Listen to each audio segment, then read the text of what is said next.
biología. Pues sí, por favor.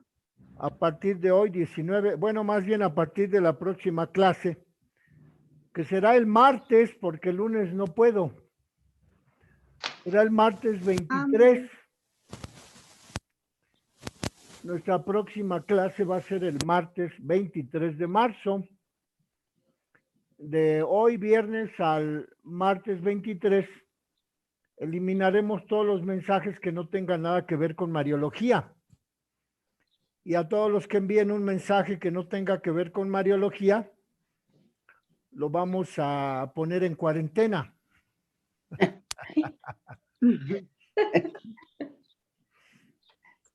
Bueno. Ándele. Entonces estamos viendo el asunto de la cultura helenística. Pero vamos a comenzar en el nombre del Padre, del Hijo y del Espíritu Santo. Amén. Amén. María, Madre de Gracia, Madre de Misericordia. En la vida, la muerte, ampáranos, Gran Señora. Dios te salve María, llena de gracia. El Señor está contigo. Bendita eres entre todas las mujeres y bendito es el fruto de tu vientre, Jesús. Santa María, Madre de Dios, Madre nuestra, ruega por por nosotros los nosotros, pecadores, ahora y en la hora de nuestra muerte. Amén. María, Madre de Gracia, Madre de Misericordia. En la en la vida y en la muerte, ampáranos, Gran Señora. Bueno, entonces estamos en la página 27 del documento que les envié de los temas del padre Estéfano de Fiores, en donde él, pues yo creo que este fue su trabajo final, la síntesis de su vida, el trabajo que hizo como unos 3 o 4 años antes de morir, en donde su obra se llama María, Síntesis de Valores. Hemos visto ya pues cómo este documento, el padre Estéfano de Fiores lo sitúa en 4 etapas históricas, de la cual estamos estudiando apenas la primera etapa histórica, que tiene que ver con las culturas del Mediterráneo, es decir, con las culturas que iniciaron ahí en esa cuenca, todo el mar Mediterráneo, la parte sur de Europa, la parte oriental de Asia, esa península que se llama Capadocia, hasta el Mar Negro, en donde se ubica la ciudad de Constantinopla, y en el sur, pues la península arábiga y la parte sur del Mediterráneo, que abarca lo que actualmente comprende los países de Egipto, Libia y Marruecos. Toda esa zona, pues es la que estamos estudiando en este desarrollo dinámico que tiene que ver con la cultura. Y ya hemos visto de qué manera en la cultura judeocristiana la mujer es representada por la Virgen María de una manera excepcional, que a diferencia de las otras culturas, la cultura griega y la cultura árabe, en la cultura judeocristiana no tenemos diosas, pero en la cultura griega helenística o en la cultura árabe, pues tenemos otras representaciones femeninas que son como la exaltación de la mujer en esa cultura, en esa religiosidad de los musulmanes y de los griegos. Entonces estamos viendo de qué manera en la cultura helenística, ya hemos dicho que se llama helenística porque la región donde habitaron los griegos se llama Hélade. En la Hélade da el origen del nombre helenístico de los griegos, de la cultura griega. Y allí en esa cultura encontramos un movimiento cultural de amplias dimensiones que comienza con Alejandro Magno. Alejandro Magno, que nació en Macedonia, en la parte norte de Grecia, hacia el año 323 antes de Cristo, y que muere hacia el 200, Alejandro Magno muere 30 años después, es decir, hacia el 290 antes de Cristo. Pero ahí tenemos pues que cuando muere Alejandro, los generales de su ejército se dividen en el imperio que había conquistado Alejandro, el imperio helénico o macedonio, y a partir de esa división entre los generales de Alejandro Magno, comienza la decadencia del imperio griego fundado por Alejandro Magno. Y ya para el 230 a.C., poco después de la muerte de Alejandro Magno, los romanos son los que se apropian de toda esa zona oriental de la Grecia antigua. Entonces encontramos que a la decadencia de la cultura helenística surge la cultura romana. Y decíamos que en la cultura helenística encontramos un movimiento cultural hasta llegar a la época bizantina, es decir, hasta cuando el emperador Constantino cambia la sede del Imperio Romano de Roma a la ciudad de Bizancio. Aunque conviven por algún tiempo las dos culturas y religiones, la bizantina o griega con la cultura romana, pero la parte central de la cuenca del Mediterráneo la domina la cultura romana.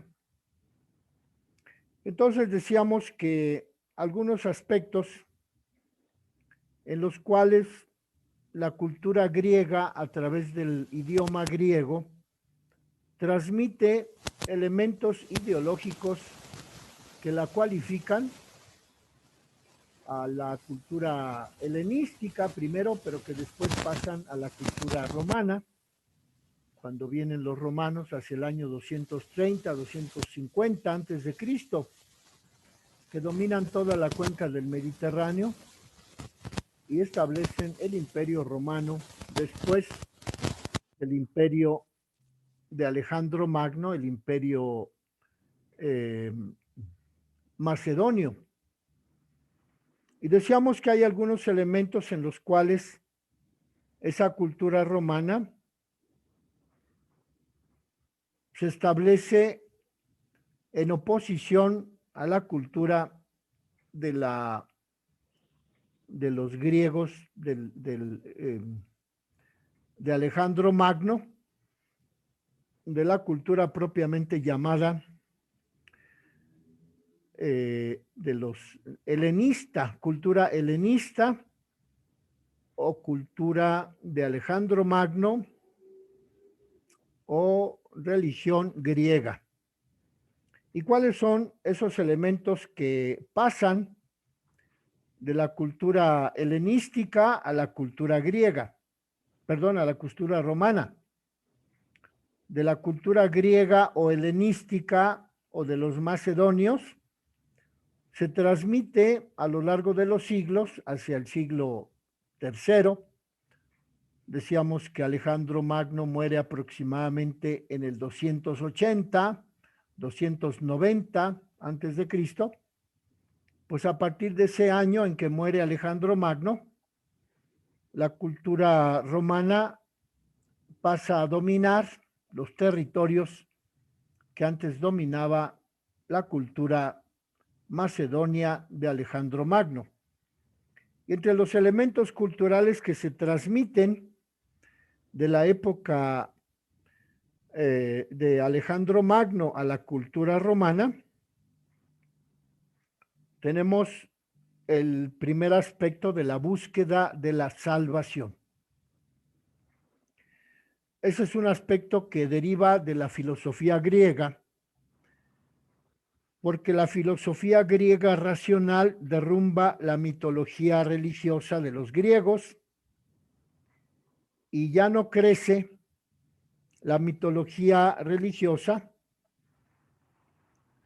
que se había originado, por ejemplo, en los textos de Homero, la Ilíada y la Odisea, que son libros que retratan la cultura de 7 siglos antes de Cristo, pero que reflejan la cultura y la religión griega de los griegos, de la cultura macedonia, que cuando llegan los romanos a dominar el territorio, pues se acaba propiamente esa influencia de los helenistas, de los griegos de Alejandro Magno, y comienza a dominar la cultura romana.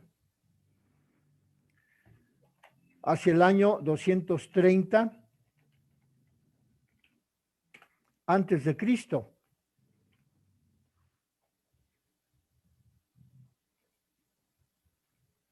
Y así tenemos que poco a poco se va ampliando,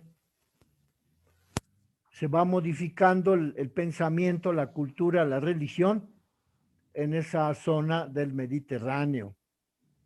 Decíamos pues que uno de los elementos que se comunican de la cultura helenística o griega de los 380 años antes de Cristo hacia el año 280 antes de Cristo, pues tenemos que la cultura romana prevalece, pero admite algunos elementos, por ejemplo, la búsqueda de la salvación. Esta búsqueda de la salvación es ya una experiencia que se encuentra en la experiencia religiosa de los dioses de las historias de la Ilíada y de la Odisea escritas por Homero, unos 600 años antes de Cristo. Ahí encontramos de qué manera la figura de la diosa madre prevalece porque designa el poder divino femenino de la cultura griega helenística o macedonia, pero que se transmite a la cultura romana del siglo II y del siglo I antes de Cristo. Y así pues encontramos cómo el desarrollo de esta zona va identificando los elementos. Y así dice el padre de Fiores, argumentando un texto de Karl Baus, dice Stefano de Fiores, que en un largo proceso la diosa Isis había llegado a constituirse como la diosa más importante de la cultura griega del siglo IV y III antes de Cristo. Y según esta cultura macedonia, la diosa Isis había proporcionado la civilización y la cultura. La diosa Isis era considerada como una persona a la que se debía el arte de la agricultura, el descubrimiento de la escritura. Era la señora de la navegación, la fundadora del derecho y del ordenamiento estatal, la protectora de los perseguidos y la liberadora de toda clase de males. Vean cómo esta caracterización de la diosa Isis que tenemos en el libro de Karl Baus, Los Orígenes, en donde habla de cómo la iglesia se originó en esa zona del Mediterráneo descubrimos pues la influencia de la diosa Isis, que durante la cultura bizantina, mejor dicho, de la cultura macedonia de Alejandro Magno, la cultura griega o helénica, la diosa era considerada como aquella que había dado origen a la agricultura, había dado origen a la escritura y era la señora de la navegación, la fundadora del derecho, la fundadora del ordenamiento estatal, la protectora de los perseguidos y la diosa que liberaba a todos los hombres de cualquier mal. En esta concepción filosófica religiosa confluyen las corrientes filosóficas de los estoicos, de Pitágoras, de Platón, y en estas corrientes filosóficas, estoica, pitagórica y platónica, se encuentra la búsqueda de la sotería, es decir, de la salvación eterna, prometida a una élite, como propuesta a la pregunta existencial acerca de la propia suerte en el más allá. En el rito de iniciación del sacerdote Atis del templo de Isis, se proclama la siguiente oración: tengan buen ánimo porque a Dios le agrada la salvación. Así que también a nosotros, después de los afanes, se nos hará partícipes de la salvación. Es un texto que nos proporciona el padre Stefano de Fiares, tomado de un autor que se llama Firmico Materno. Es un texto en latín, de Errare Profanarum Religionum. Es de un autor, pues, del siglo XVIII, que se refiere a la cultura de la diosa Isis en la cultura mediterránea de la época de la Hélade, de la época de la cultura helénica, en donde se afirma que el Dios le agrada la salvación, así que también a nosotros nos hará partícipes de la salvación. Es un texto en latín traducido por el padre de Fiores, en donde se habla de la salvación a todos los que creían en la diosa Isis. La salvación en esa época abarca todo lo que una persona puede desear. La salvación de los peligros de la vida, por ejemplo, los peligros del mar. La salvación de esa época abarcaba también la protección contra las enfermedades y los fracasos, pero sobre todo abarca la salvación del alma, es decir, la inmortalidad. Vean cómo ya 200, 300 años antes de Cristo, en esta religión helénica, de las originadas por la filosofía estoica, pitagórica y platónica, se habla de la salvación del alma, puesto que ya se consideraba que el alma era inmortal, pero que el alma después de esta vida podía perderse o podía salvarse. Por ello, estos filósofos griegos, los estoicos, los pitagóricos y los platónicos, propusieron sus ideas acerca de la inmortalidad. También en esa época, pues, el estoicismo proponía que el ser humano está compuesto de cuerpo y espíritu y que por ello la redención se produce a partir de la ascética, es decir, los ejercicios de penitencia, con los cuales el cuerpo se liberaba de sus pasiones y también mediante la búsqueda de la soledad y del sosiego. El ideal ascético de esas corrientes filosóficas, estoica, pitagórica y neoplatónica, desemboca en la cultura romana con la filosofía gnóstica. El gnosticismo que va a negar que la materia pueda contener al espíritu.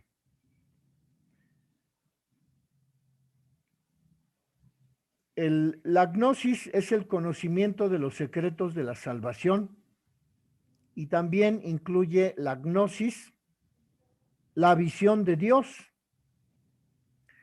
El mito más antiguo de los gnósticos habla del destino del hombre como una chispa divina caída en la prisión del cuerpo, redimida al cielo por el enviado de Dios.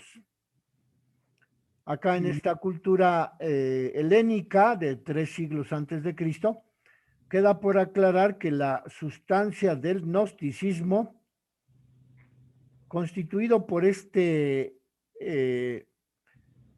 fenómeno de la chispa divina que cae en el cuerpo humano, pasará con cambios de contenido a la teología cristiana. Así, el descubrimiento de 1948 de 13 códices en Egipto nos permite descubrir 51 escritos gnósticos de la filosofía de los griegos de 200 años antes de Cristo, pero que, aunque son escritos gnósticos, son documentos cristianos que se descubrieron en 1948. 13 códices en lengua copta, es decir, egipcia, y con ellos se ofrecen nuevos elementos acerca del gnosticismo, que accedió a la tentación de atribuirle a Jesús un cuerpo aparente y de hacer que ese cuerpo aparente fuera sustituido por el de Simón Cireneo durante la crucifixión. Es un texto de los gnósticos de 1973 que nos habla este autor acerca del gnosticismo y el cristianismo primitivo, en donde se afirma que el cuerpo de Cristo fue sustituido por el cuerpo de Simón Cireneo cuando Cristo fue crucificado. Así se recurre a la solución de que la redención es un proceso cósmico simbólico que proponen los filósofos del gnosticismo, pero que también son cristianos, son creyentes en Cristo, pero que allí sustituyen el cuerpo de Cristo por el cuerpo de Simón Cireneo, el que le ayudó a cargar la cruz a Jesucristo, según los evangelios. Pero que aquí, según la filosofía gnóstica, que propone una suplantación de la realidad por unas ideas filosóficas propias de esta corriente filosófica del gnosticismo, encontramos esta disolución del cuerpo de Cristo y sustitución de ese cuerpo de Cristo cuando Simón Cireneo le ayudó a Cristo a cargar la cruz. Desde luego, los padres de la iglesia de los primeros siglos, acuérdense que el primer padre de la iglesia más importante es San Ignacio de Antioquía, que muere en el año 110, que fue echado a las fieras, a los leones, pero que nos dejó esas 7 cartas en las que él propone la verdadera fe de la iglesia, pero que los padres de la iglesia lucharon tenazmente contra el gnosticismo, no solo por el dualismo de que Cristo hubiese sido sustituido por Simón Cireneo, sino porque también el gnosticismo convertía en un mito la redención operada por Cristo. Y también porque el gnosticismo incluía elementos sincretistas que hacían transformar el cristianismo en una religión elitista de unos cuantos. En cambio, se inspiraron en el gnosticismo algunos creyentes, algunos cristianos, viéndose impulsados por el itinerario espiritual a considerar la situación de la mujer en la iglesia. Los gnósticos alternaban la equiparación de la mujer para el culto divino con la demonización de la religión. Tal vez se debió a un impulso del gnosticismo por el hecho de que Ireneo, el padre de la iglesia, completó la tipología de Cristo Adán con la tipología de María Eva. Pero lo cierto es que los padres corroboraron la fe en el único Dios, que no tolera junto a sí a ningún otro Dios, ya sea el Dios Mitra o ya sea la reina Isis. De modo pues que en ese periodo de transición entre la religión de los griegos macedonios a la religión romana, encontramos esta preexistencia del gnosticismo que pretende también desvirtuar las ideas centrales de la salvación operada por Cristo, haciendo creer que esa salvación consistía en una sustitución de el cireneo por Cristo. Vean ustedes hasta qué punto las ideas filosóficas del gnosticismo llegaron a promover este tipo de confusiones en la religión católica antes de la época propiamente de Cristo. En los 200 años antes de Cristo surge esta filosofía del gnosticismo que quiere alterar, quiere disolver, quiere confundir la verdadera religión derivada de los evangelios con ideas provenientes de los griegos, de la filosofía pitagórica, de la filosofía platónica, de la filosofía estoica. De modo pues que aquí lo importante es que recuerden ustedes que el concepto de salvación ya se discutía de una manera profunda por esos filósofos gnósticos de las filosofías platónica, de la filosofía estoica, de la filosofía de antes de Cristo.